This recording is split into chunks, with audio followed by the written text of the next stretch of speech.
You're listening to Unmuted Love.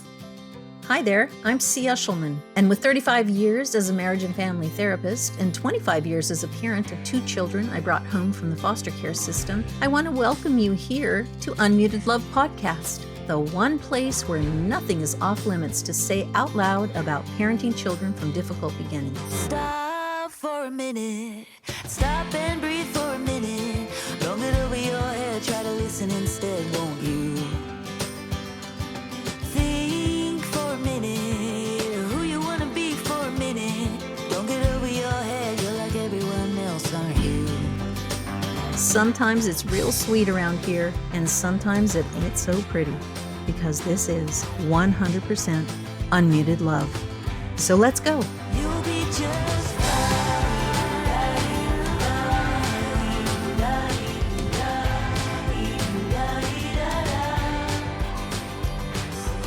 Hello, everybody. Welcome to Unmuted Love. I'm here today with someone who I have been waiting to talk to in this podcast, and I haven't been able to because I have been in a very long-term sickness where I couldn't hear, and half the time I couldn't talk. Isn't that weird? So a podcaster who can't hear or talk, it's not very useful. Anyway, I finally have an opportunity to meet with this lovely woman who I've had the opportunity to work with here recently and get to know just how brilliant she is. So without saying more about her, I'm going to let her introduce herself to you. Her name is Amanda Savarino.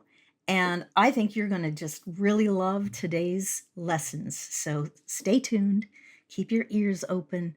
There's a lot going on here that you're going to really want to hear. So hello, Amanda. Hi, C. I'm so happy to be here. So happy. I've been looking forward to it. Of course, I felt terrible that you were sick and we had to postpone it, but I'm happy to be here. I've been looking forward to it also. Yeah, it's so nice to have you here. I'm just excited because I know how many golden nuggets you have, and almost every time you speak, there's a golden nugget. And I think, oh, wow, if only my parents could just sit at Amanda's feet every day and just listen to her talk about her experience with children from difficult beginnings, children with different brains, brain structures, children who have experienced trauma. They would just be so enriched by you. So here we are. They get to have you right now. We all get to have Amanda right now. So awesome. So tell me a little bit about how come we're working together. I mean, I know why we're working together, but tell the listeners what has made us be able to work together right now. So the reason we are fortunate enough to work together is because for my job now, as a parent of adult children, I have the opportunity to work outside the home, and I work in a program called Wraparound Services, or WRAP Services, and I work with post-adoption wraparound. So people who have adopted from the foster care system, have their children home, settle back into life, or tried to, and now have reached out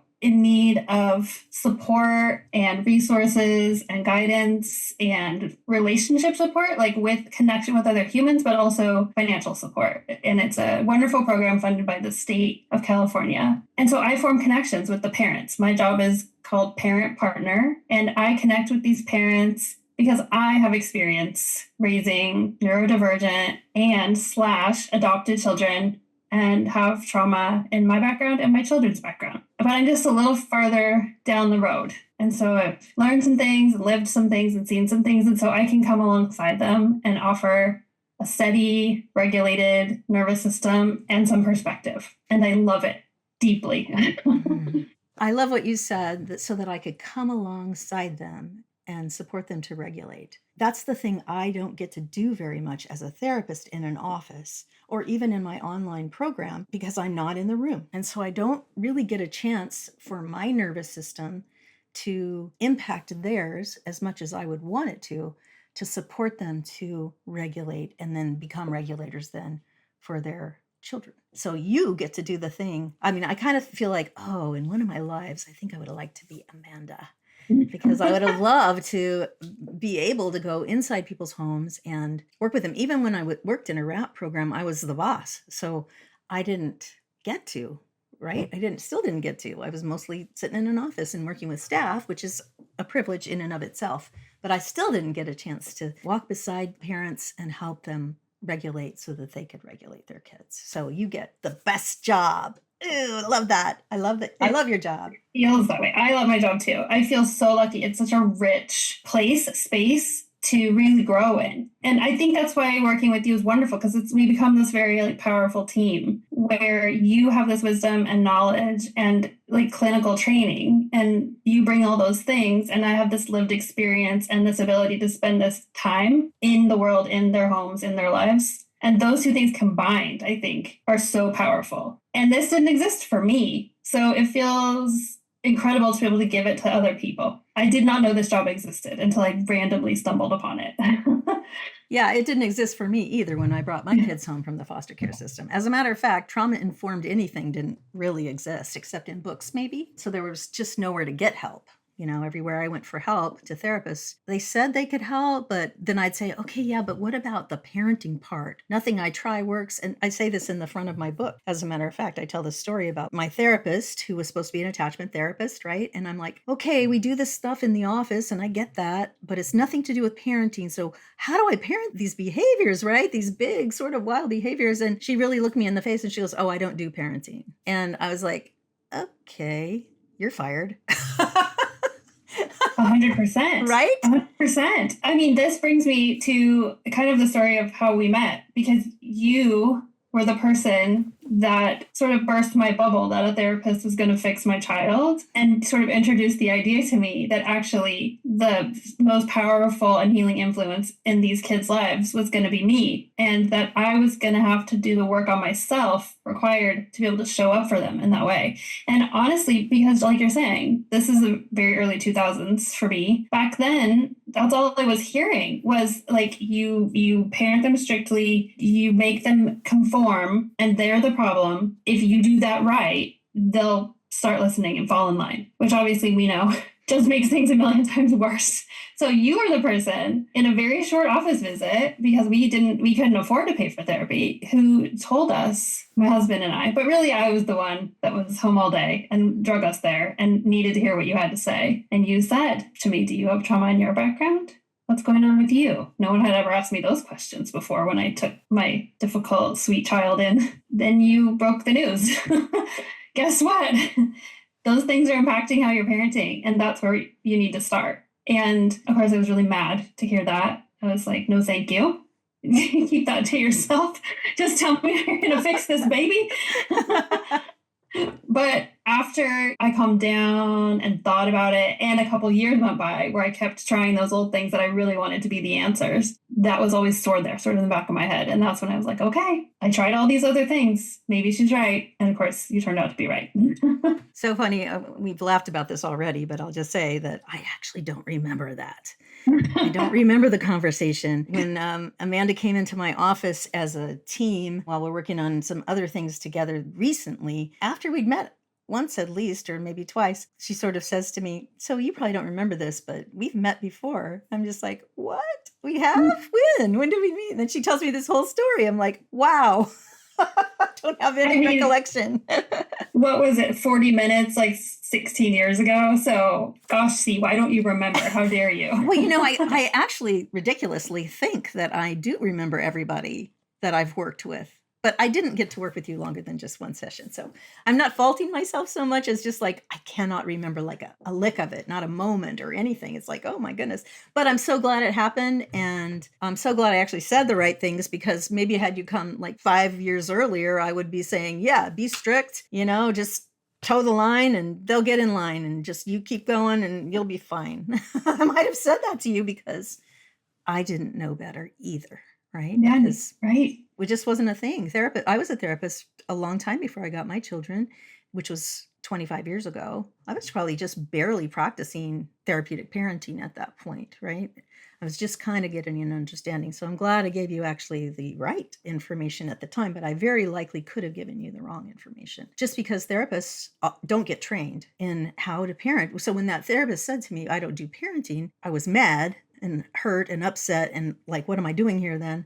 But also when I thought about it, it's like, well, I wasn't trained to do parenting. So she has the same license I have. So why would I think she knows how to do parenting? So anyway, it's kind of like all this stuff is evolutionary, right? It's evolving over time. And I mean, aren't you grateful now? This is how I feel. I'm grateful now that more people have more understanding of this, of adoption competent, trauma informed, therapeutically parent informed, and just having an understanding a little bit more about the brain and how that functions. I don't know. How do you feel about that? I'm so thankful for it for many reasons. A couple, like off the top of my head. One, the fact that it's in the ethos now. It's on social media. It's everywhere that everyone is. It's sort of everywhere, which is incredible because I adopted and because I am friends with other families that have adopted. I've been in this world of people having a difficult time because they have children from difficult beginnings in their lives. And because, to be honest, a lot of us who adopt come from difficult beginnings. It's just something I've noticed over and over. Everyone I know that's adopted comes from difficult beginnings. So it's very interesting to me. The things we were trying to figure out, the words we were using, nobody understood what we were saying. Everywhere we went, we were just like a gang of weirdos, which, I mean, maybe we were.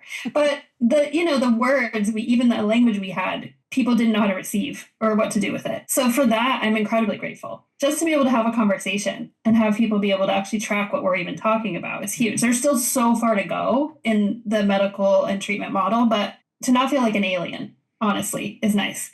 But also, and this I've just sort of realized recently, as my kids have become adults and they have their own world, especially their own online world that now I don't really have anything to do with, because they're adults who have jobs and phones. They're seeing it, which is wonderful because, of course, after I figured this out as they were older, I started to use the language and try to educate them and repair, a lot of the damage I had done in the early years. And now they're seeing all this language. It's and it's normal for them to use it and to talk about trauma and to talk about neurodivergence. And the shame that was around the whole world of neurodivergence before we all use that word in everyday language, it just isn't there for them. And I feel like the opportunity is so huge. And what a time for them to come into adulthood. I feel so grateful. Those two things aligned for my kiddos. And then I'm thinking of the people I work with and their kids are younger. And where will we be for them? How far will this language evolve? Yeah, totally. The social media, you don't know this maybe, but people who are listening to me know the bane of my existence is social media. And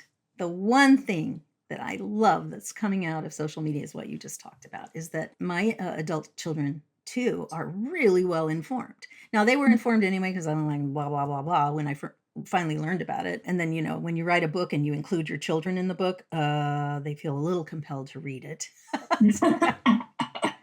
Right. Well, of course, I had to apologize about the book to them, but whatever. Because the book is good and because it's descriptive and it's true, but of course, it's their lives too. First of all, I did get their permission, but secondly, I had to kind of apologize once they read it. It's like, okay, this is going to be right in your face, kids. Sorry.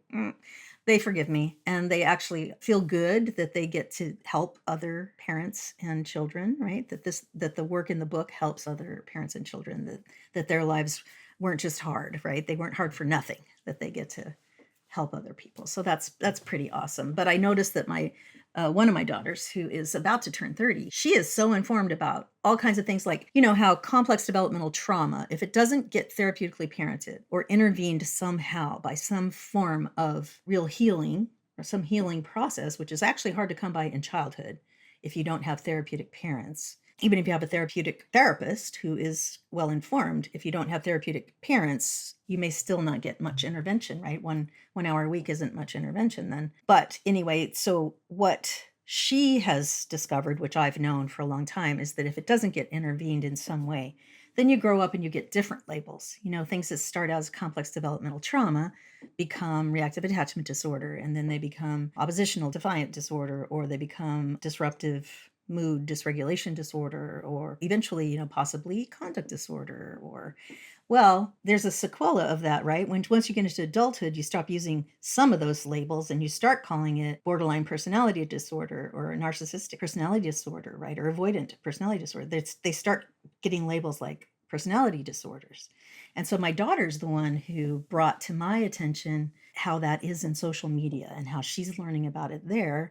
And of course, I've known about it because in my office, I see the sequela, right? I see how it goes. And I've been saying it for years. This is just grown-up trauma. Like, we don't need to put a label on it. When therapists are treating attachment challenge in what they call a reactive attachment disorder, child, there for the longest time, it was hopeless. That's kind of how they came to it. They're like, well, if you get this diagnosis, you're pretty much dead in the water, right? There's no hope for this child. Like, it's just prison from here. I'm like, seriously? That is insane. First of all, that we would think that about a very young child. Then, I started seeing, oh, well, that very same thing happens if it doesn't get intervened by the time you get to adulthood. Now you get other labels that therapists also think are you're doomed now for the rest of your life and you can't heal, right? It's like, oh, wow, we just passed that on from infancy to now young adults, right, who now get another label that we also think of as not repairable, which is not true. It's just not true because it's just trauma grown up. So we came and kind of in at the tail end when I adopted of this RAD, reactive attachment disorder, being a hopeless. That was sort of where it was, or that was my perception. It may have moved on, but with the information I was getting in 2004, 2003 was if you have that diagnosis, there's no fixing it. And that was really part of my very poor parenting, was the panic of seeing what looked like confirmation that that's what we were dealing with. I was meeting a lot of incompetent therapists or untrained therapists, ignorant to our situation. And I was terrified, and they were not reassuring in any way. And so when you're thinking your child's going to either hurt you or hurt someone else, and there's nothing you can do about it, you're not parenting from a rational, accepting place. And that was a big part of the struggles we had. It's harmful. It's harmful to have no hope for your child for so many reasons. And we were there. Yeah. I was there too. It's harmful for you too, right? As a parent to feel like there's no hope for your child. So it's one thing for your child to, what does that mean for your child? But what does it mean for you for the next 40 years then, if there's no hope for your child? They're just going to not grow up, or they're just going to grow up into something you have to keep taking care of forever? Or what is this? What nightmare have we accidentally signed on the line for? Exactly. And that I still, when I'm working with parents and trying to help them understand, A, that what they feel is normal, and B, look at, here's where I am now, but you need to know how bad things were so that you can see how far you can go. Like, I felt literally like an animal backed into a corner, like a caged animal. When my child would be having a meltdown, completely dysregulated, inconsolable, not let me touch them at all, I would absolutely go into a panic because I thought this is the rest of my life. And he's only getting bigger and stronger and having more access. And I'm hearing from everywhere that I can't do anything about it. That's a hopeless, hopeless place to be for you, for your family, for your child. And then in addition, as a parent whose idea it was to adopt, there's a lot of responsibility and guilt that you take on for your other children and how it's going to impact them, for your spouse. I mean, we were mutually in agreement to do it, but I was initially the one who started the process. So you take on a lot of that, and that's a lot of shame, and it's a yucky, dark thing to be working from. It so is. I'm glad you say that. There's so much shame behind the scenes in the process of dealing with complex trauma. Because first of all, it brings up your own trauma, which you might have shame about. Then your behavior out of your trauma toward your children, you might have shame about. And then you don't have any other tools, so you have to keep doing it. So that means you're just behaving in a way as a parent that it feels abhorrent to you, like you don't recognize yourself anymore. Right? It's like, I don't know who I am. This is not who I thought I would be as a parent. Right? And so there's this shame of that. Like, who do I tell? And then also, well, I have done some things that maybe CPS will come and take my children. Right? Because I think maybe that could be seen as abusive. And okay, yeah, it actually was. You don't hit somebody in the face and not have that be abusive. Right? So you might think it's justified in your dysregulation, but it's not justifiable. But out of your trauma and all that, I mean, it's so shameful, so shameful. I mean, I'm out of the closet about it now because I want to bring light to shame, to bust it. The more we can talk about it out in the open, the freer we are to get the help we need. You just said one of my core, deepest held values and beliefs about what my job is and what the most important thing to do is. And it's to shine that light on shame. Thank goodness for my latchkey childhood watching Oprah and then learning about Brene Brown and learning about shame and learning about bringing it into the open, because those things stuck with me. And that's the key. And I believe so deeply in communicating to these parents this idea of like radically accepting them, telling them, you are not going to say a single thing that's going to shock me. I promise you, you will not shock me. Because we may not have done the same things or reacted the same way, but we probably had all the same thoughts. Depending on the early life we had, we probably acted it out in different ways, but we had those same deep, dark thoughts. and fears. And so sharing the things I've said with parents, sharing the things I've done, and doing it from a place of acceptance of myself. And I love that that's what you do. And that's what really helped me. I was a very dedicated reader and subscriber to your weekly blog posts for years and years and years. And that helped me so much because it's kind of your message. You are normal for the circumstances that you're in. The way you feel, it doesn't make you a terrible person. You just don't have the tools or the experience. It's so important to me for parents to understand that. I will not judge you. You're not going to say anything that's going to make me feel like you're a bad person. And we can do better. But not if you're living in shame, because you can't think clearly and have compassion for yourself. And how can you have compassion for your child if you can't have compassion for yourself? I don't know. Exactly. And the truth is, and I work with enough parents all over the world now, when you know better, you do better. And that is actually the truth. When people know better, they say it all the time to me. Well, now that I know, I can't really go back. I have to stop myself because I see it now. I didn't see it before. I love that just knowing about it changes it in and of itself. Not 100%, of course, but it's a process. Once you know about it, your eyes are open at least. And then you can begin to add some tools and some skills and some regulation and some nervous system regulation that's very deep and meaningful, where it can help you not go back and do the things that got you into the shame spiral to start with. 100%. I do think there's this sort of lagging skills gap in the beginning where you do know better, but you can't figure out how to do better. That's sort of, for me, the hardest part. That's the part that feels like jumping off a cliff. When you know better, but in order to do better, you have to let go of a lot of your beliefs. You have to sort of veer off that traditional parenting path. There's a lot of things you have to change. So that lagging skills, sort of lagging confidence in the very beginning, you're not getting the rewards of seeing the feedback of doing it differently in the beginning. So but once you get just one, like, okay, I did it differently. I'm trusting myself. Just one moment of positive feedback. Maybe that's just the meltdown's 10 minutes shorter. It doesn't mean it didn't happen. Mm-hmm. But you're like, okay, then it can start to snowball. But man, that first change, that first shift, leaving your peers, leaving the what you see around you in society and going that different route, terrifying. Terrifying and hard, right? I mean, I remember it too. I'm glad you said that because, it's not instantaneous that when you know better, you're suddenly better. You know better. So there's somewhere you got to go. But it's quite a distance before you actually see that progress, especially in the children, but even in yourself. Like the first time I was able to not yell at a time when I would ordinarily yell. I'm like, yes! Oh my gosh, yes. Touchdown! Exactly. I was like, get me an iced coffee. Look what I just did. Let's celebrate. Right? So, I mean, there's all of that. But let's talk a little bit more about the process of leaving traditional parenting for therapeutic parenting. I think that's what you're saying, right? Yes. And for us, it was also, we decided to homeschool. Not just leaving traditional parenting in the sense of consequence and behavior-based decisions, but also realizing a lot of mainstream stuff wasn't going to work for us. Regular 8 to 3 classrooms weren't going to work. Joining the sports teams wasn't going to work. Just casually hiring a babysitter. Nope.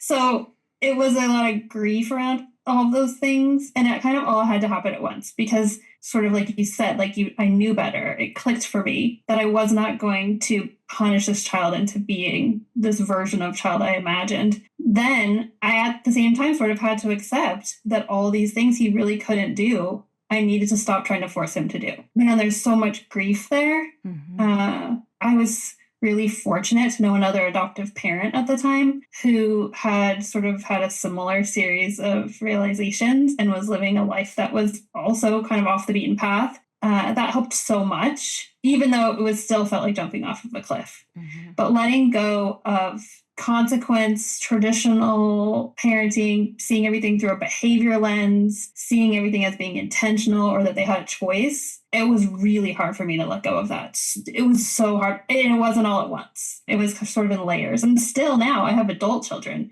and I'm still sometimes have to go, that was not a choice. I have to remind myself, I love talking about this with people because I love to sort of try to paint the picture that it's just taking the off ramp. That's the hardest part. Honestly, you start to get the rewards pretty quickly. Mhm. And once you're trying to live up to a standard, or you're not trying to live up to a standard that someone else put in place, you make your own. Right. And you start to have that feeling of being empowered. And that's sort of the beginning. For me, anyway, it was. I don't know about you, but for me, after I got down the road into therapeutic parenting, what freedom there is in being a therapeutic parent. And why aren't we all therapeutic parents, or, you know, just parents who are not harmful?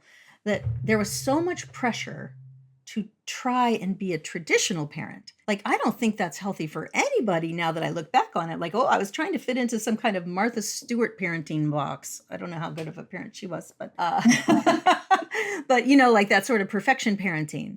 And like I had to do it all, and my kids had to do it all, and they had to do it happily, and they had to look good at doing it, and they had to get A's, and they had to like get, you know, baskets and goals, and they couldn't stand around the igloo begging for food in the middle of the soccer game, which of course happened every game with my kids, you know, and that was like, oh dear, this is so embarrassing. But it's like, why was it embarrassing? I mean, my kids came from difficult beginnings where there's no food. Of course, that's what they do. Of course, it's more important than the goal in a soccer game when they're 6 years old and they haven't had food in the first 2 years of their life. So that it makes Yes. total sense once you see it that way. But it took me a while to see it that way.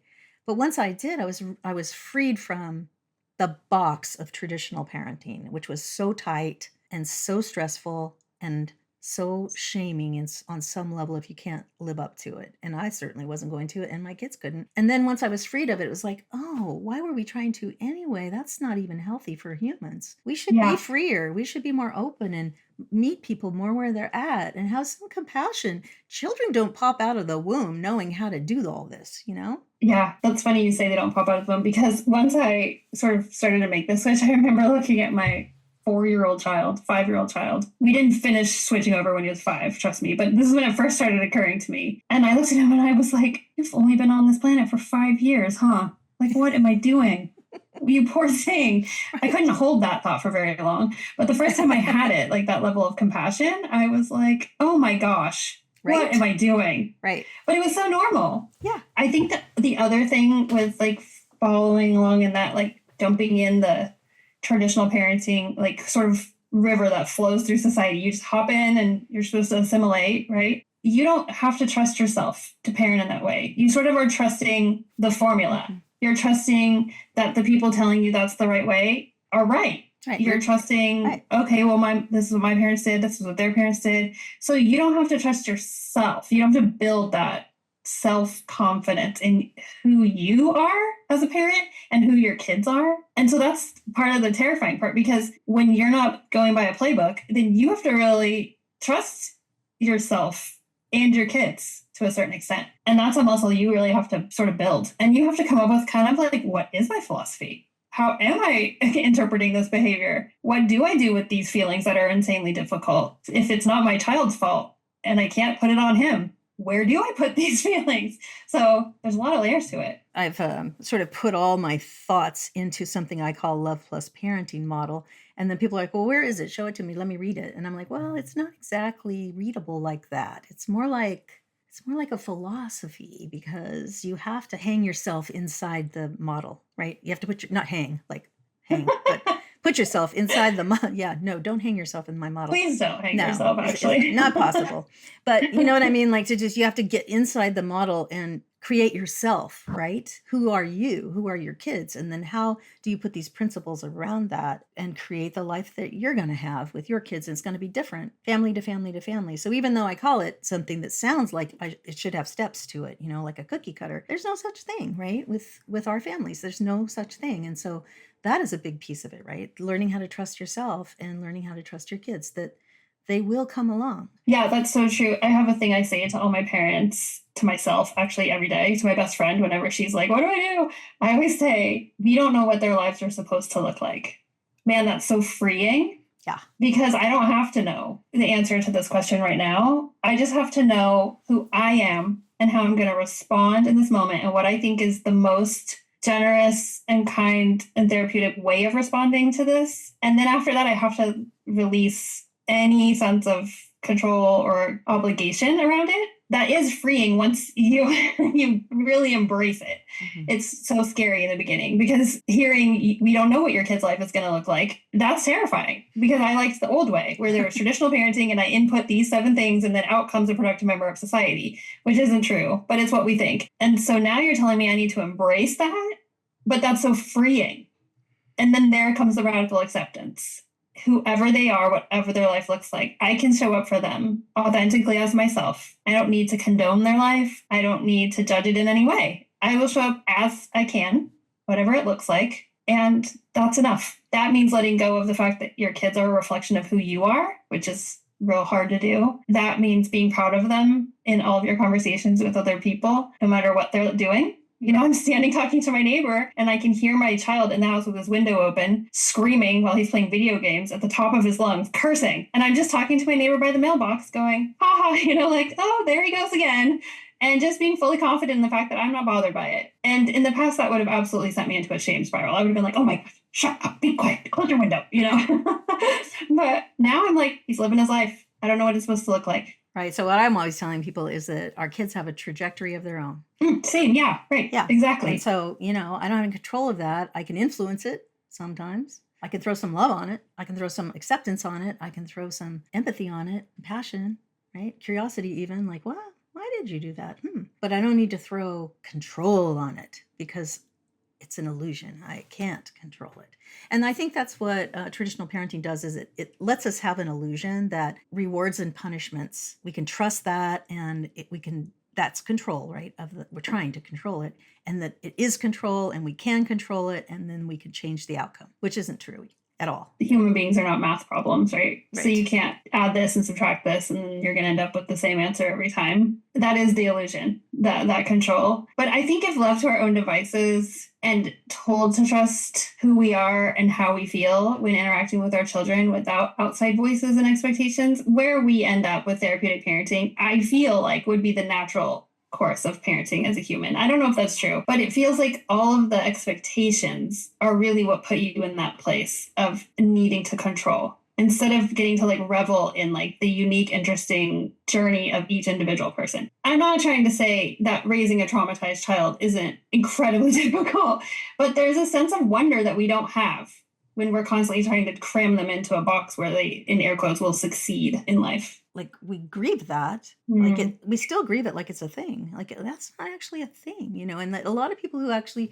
scored out of the other side of that cookie cutter model don't feel happy. They don't, you know, they end up chasing something that they didn't want. The thing I was going to add, though, you said, I don't know, but I think we were just left without all those pressures, you know, from society and internally, whatever, that we would just know we could trust ourselves better. And I would say yes, except if you had trauma in your history, right? If you were raised in a environment where you had trauma or you were not parented very well, you might, left to your own devices, just pass that on because that's all you know. Yeah. And I do come from a childhood with, well, I'll say I have a high ACEs score. I come from a traumatic background in some ways. And right, my instinctual initial reactions were very strongly to control. So that makes sense to me when you say that. It isn't just society.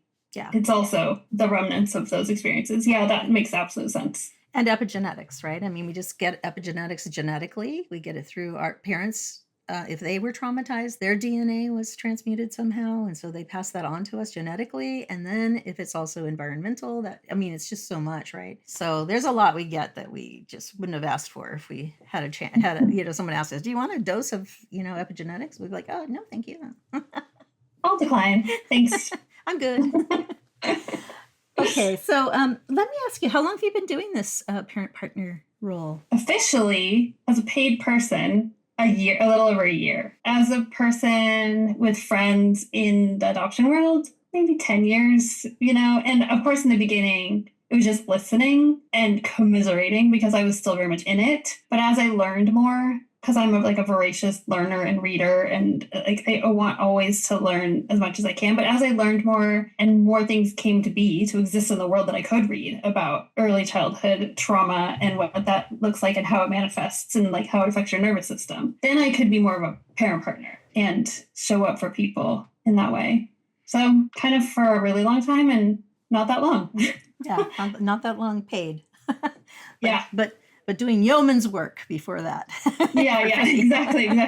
It's interesting because in order to get this job, you have to have the lived experience. That's the whole deal. I would not have had the confidence to take this on if I hadn't felt like I was already doing it. Like, there's no way I could have stepped from just being a person with living it directly into trying to give other people like guidance. Although I think just being with someone in community and connection is incredibly healing anyway. Yes. But I don't know that I would have had the confidence to say I could do it. Well, and especially if the children are melting down or aggressive or, feel like they're relentless sometimes. And then you're like, oh, gee, all I've got is, this is hard.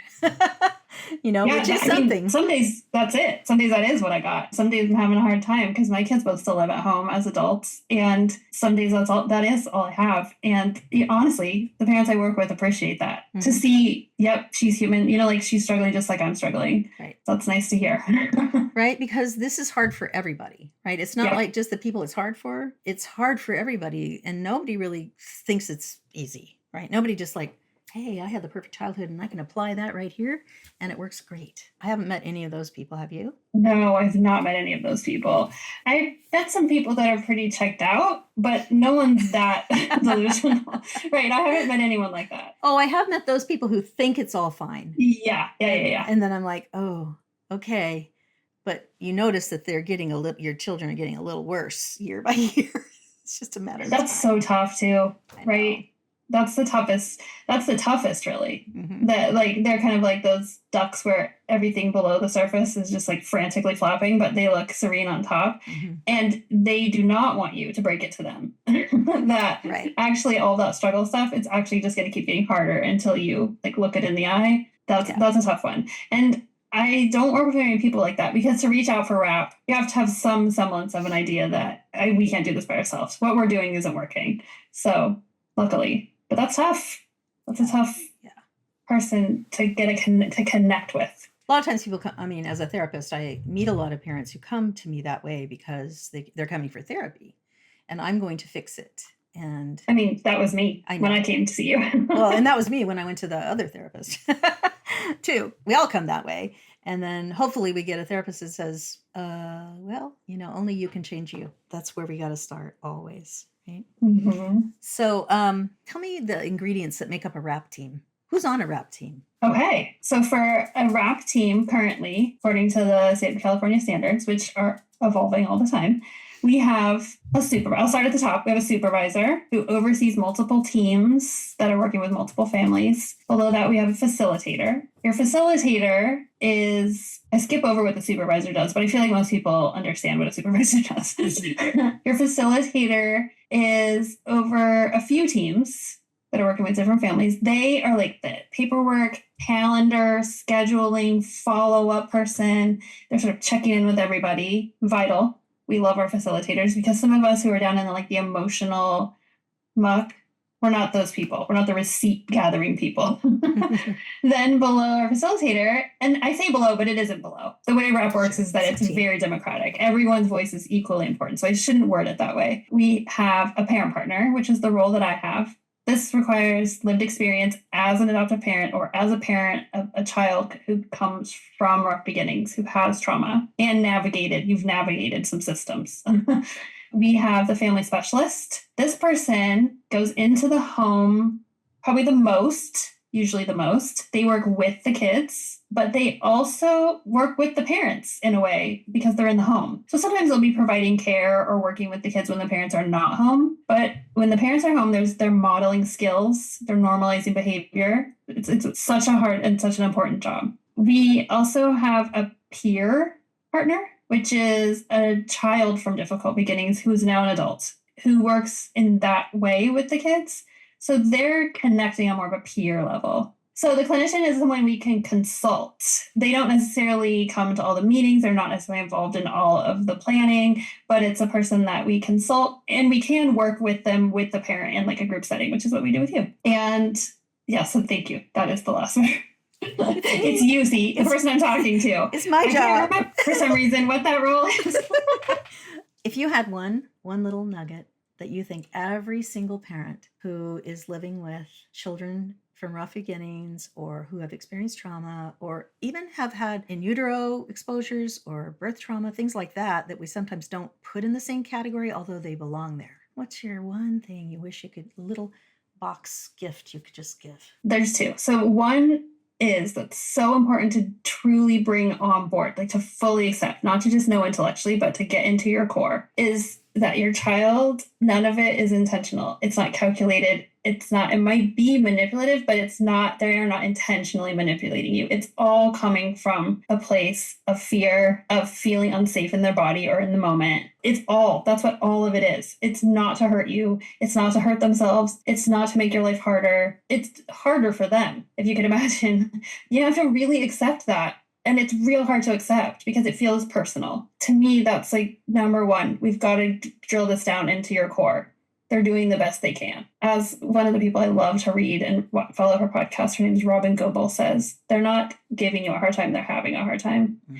And she might have taken that from someone else. So I don't know if that's proper credit, but you have to internalize that. And then the second is sort of to address these fears. This, if I don't make him do this now, he'll never do it. Or if he can't learn this discipline now, he won't be able to succeed. You know, these like projecting future fears and thoughts. And I try to flip it and have them understand the best chance this kiddo has is if they feel safe with you. You being safe and giving them time to grow into those skills, maybe past when you thought they would, gives them an opportunity to develop them. But if you are constantly punishing, depriving, and personalizing, you're just delaying their ability to bring those skills on because you're keeping them in dysregulation. So the sooner we can accept, the sooner we can let go of an agenda and fear, the sooner they actually will get the skills that they're going to be able to get. And it feels backwards. It feels like surrendering, but it actually is the fastest path to them having those skills. And it's very counterintuitive, but vital. Those are my little nuggets. I love those two boxes. They're great.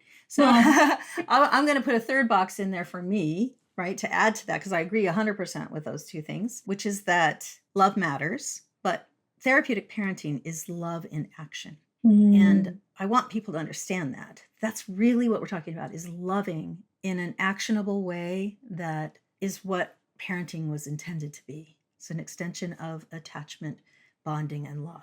That's what therapeutic parenting really is all about. It's beautiful. It's true. It's active love, right? I love that. That's where the healing is. Beautiful. I'm going to end right there because it's so lovely. Okay. Amanda, I could talk to you all day, every day for a long time before I feel like I would be done. Oh, I love talking to you. That's so wonderful. So maybe you'll come back another day and we'll just sort of put some topics together that we talk on. Wouldn't that be fun? Oh, it'd be so fun. I would love to do that. Yeah, we could put together a series, put a series together or something. That would be awesome. Oh, it would be. Yeah, man, when you find a person whose favorite thing to talk about is your favorite thing to talk about. I know. I could just go and go and go. I know. Kismet, it's synchronistic. It's the thing, right? It's what we look for in life. It's the universe speaking. I love that. Did you say where you work? I don't think you mentioned it. So I don't know if you want to put it in there or not, just to give them a little credit for how wonderful you are and you get to work there. Sure. Yeah. I work for Koinonia Family Services. I'm going to spell it because no one ever knows what I'm saying. It's Koinonia, Koinonia. And we have more than one office, but I work in Sacramento office on the post-adoption wraparound team. And I love it. And everybody I work with is a magical human being, in my opinion. Mine too, right now, frankly. So thank you so much, Amanda Saravino, for coming here today and giving me a whole hour of your time. And we will do this again, for sure. Oh.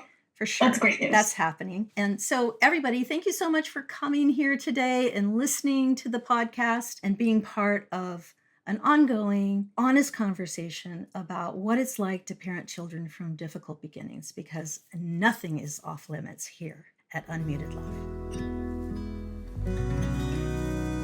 Hey parents, this is C. Get the help you need to end destructive and chaotic behavior in your home while parenting children from difficult beginnings. I know you need help, and the Love Plus parenting model actually works. I'm inviting you to work with me personally for 6 months in my virtual therapeutic parent program, and I guarantee you results, or 100% of your investment back. How is that for a blue ribbon deal? I'm looking forward to working with you. See you on the inside. Stop for a minute. Stop and breathe for a minute. Don't get over your head. Try to listen instead, won't you? Think for a minute. Who you want to be for a minute. Don't get over your head. You're like everyone else, aren't you? You could gain from being a bit nicer.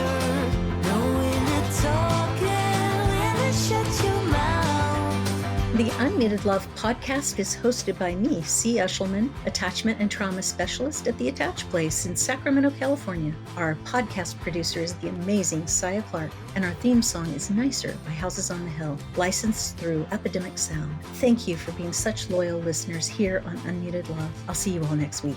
You'll be just fine.